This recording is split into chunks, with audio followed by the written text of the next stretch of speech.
I just learned a new word. So naturally, I'm just trying to sneak it into every conversation that I'm in, but it's a word that I have been talking about a lot in my videos about my first time read through Lord of the Rings. But I've never really known what this word was. It's the word Fae, which essentially means touched by fate or divinity. And I'll get into more of the definition later, but I don't really know the ins and outs of this word too, so I might be using it totally wrong.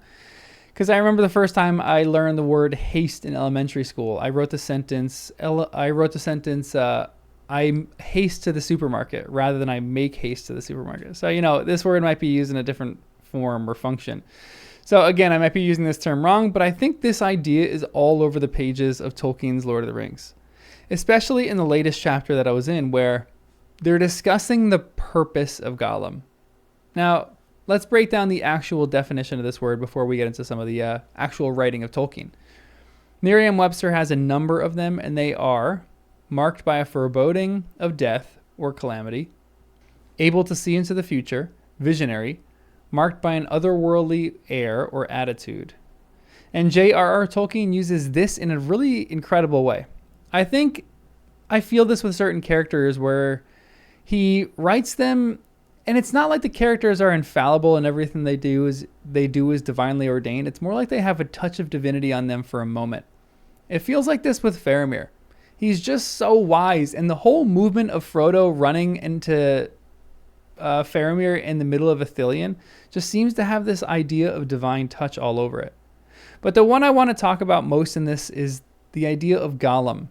Because why for the life of me don't they shoot Gollum when he's in the Forbidden Pool catching fish and just be done with all their problems? And I know there are movie lovers that are going to tell me he's getting better and this is the moment when he's really just rehabilitating. But in the books, he's not really like this, and this really isn't his moment. He's already plotting to give up Frodo and give him up to Shelob in this moment. And his personality is all over the place. But Faramir wakes up. He wakes up Frodo, and Sam kind of just tags along on this journey because that's what Sam does. And they go look at the moon. But they also go to see Gollum swimming in the pool and catching fish. And this is the conversation. Faramir heard and answered, "Moonset over Gondor, fair Ethel, as he goes from Middle-earth, glances upon the white locks of old Mindalluin. It is worth a few shivers, but that is not what I brought you to see. Though as for you, Samwise, you were not brought, and do but pay the penalty of your watchfulness. A draught of wine shall amend it. Come, look now." He stepped up beside the silent sentinel on the dark edge, and Frodo followed. Sam hung back. He already felt insecure enough on this high, wet platform.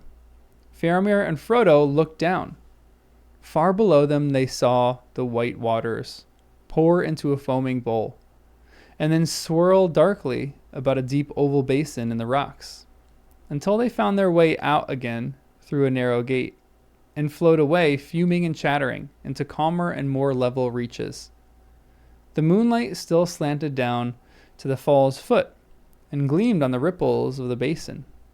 Presently, Frodo was aware of a small dark thing on the near bank, but even as he looked at it, it dived and vanished just beyond the boil and bubble of the fall, cleaving the black water as neatly as an arrow or an edgewise stone. "Shall we shoot?" said Faramir, turning quickly to Frodo. Frodo did not answer for a moment. Then, "No," he said. "No, I beg you not to." If Sam had dared, he would have said yes quicker and louder. He could not see, but he guessed well enough from their words what they were looking at. "You know then what this thing is?" said Faramir. "Come now. You have seen. Tell me why it should be spared. In all our words together, you have not once spoken of your gangrel companion. And I let him be for the time. He could wait till he was caught and brought before me. I sent my keenest huntsmen to seek him, but he slipped them, and they had no sight of him till now, save Anborn here, once at dusk, yester evening. But now he has done worse trespass than only to go coney snaring in the uplands.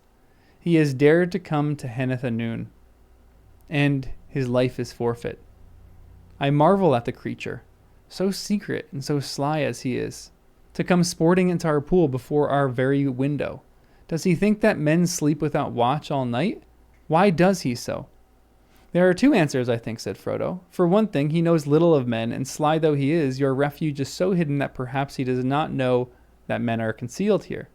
For another, I think he is allured by a mastering desire, stronger than his caution. Faramir laughed softly. Fish, he said. It is a less perilous hunger. Or maybe not.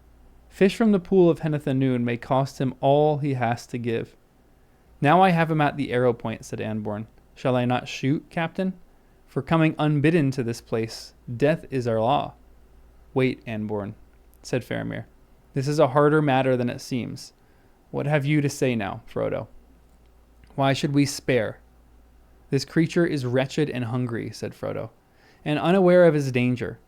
And Gandalf, your Mithrandir, he would have bidden you not to slay him, for that reason, and for others.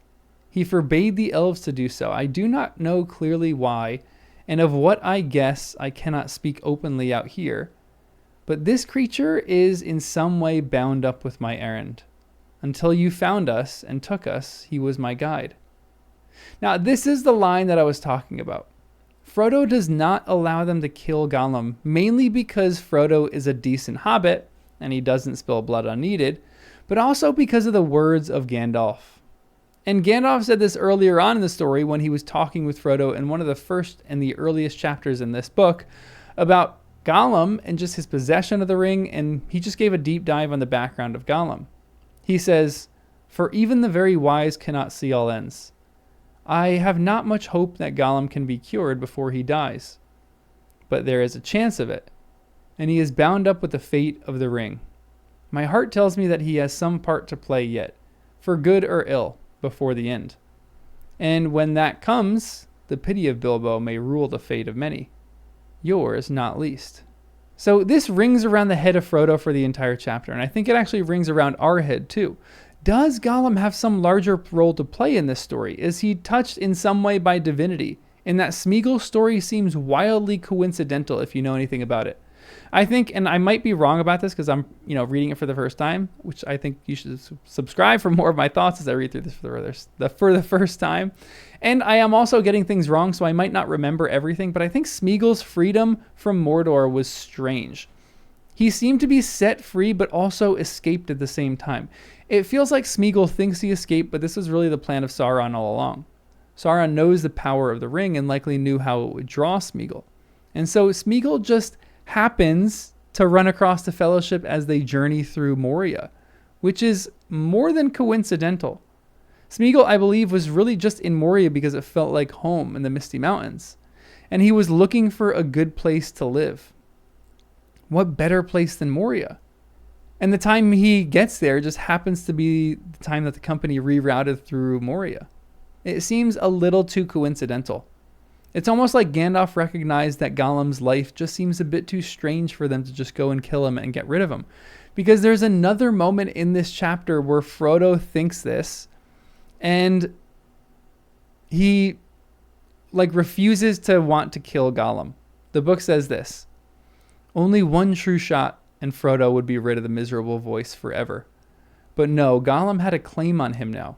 The servant has a claim on the master for service, even service and fear. They would have foundered in the dead marshes but for Gollum. Frodo knew, too, somehow, quite clearly that Gandalf would not have wished it. So Frodo is channeling his inner Gandalf and knows that he would not have wished Gollum to die like this. Faramir says something similar, but his is just more out of Faramir being a compassionate guy and being a great person. But he says, and do not you, Smeagol, try to dive into the falls. The rocks have such teeth there as would slay you before your time. Now he seems to believe in some way that Gollum has an appointed time. Granted, this is really just a nice way for saying he doesn't want him to dive over the edge and die, but Faramir, a man who seems to have this fae on him, talking to Smeagol, who also seems to have this fae resting on him, recognizes the mutual fae. Fae recognize fae. And it's just an interesting concept in the story. The idea that Gollum shouldn't be killed because he has a larger part to play in the story. That fate seems to be resting upon him, like it does for other characters. Like Merry and Pippin wandering into Fangorn just happen to be in Fangorn. and like Frodo and Sam running into Faramir. There's just a lot in this story that seems touched by divinity. And this might just be my own reading. But I would really love to hear your perspective about this and about the idea of Fae in Lord of the Rings. If you liked the video, make sure you like the video. You can give it a thumbs up. You can also subscribe for more of this kind of content. And as always, we look toward Numenor that was, and beyond to Elvenhome that is, and to that which is beyond Elvenhome and will ever be. I'll see you in the next one.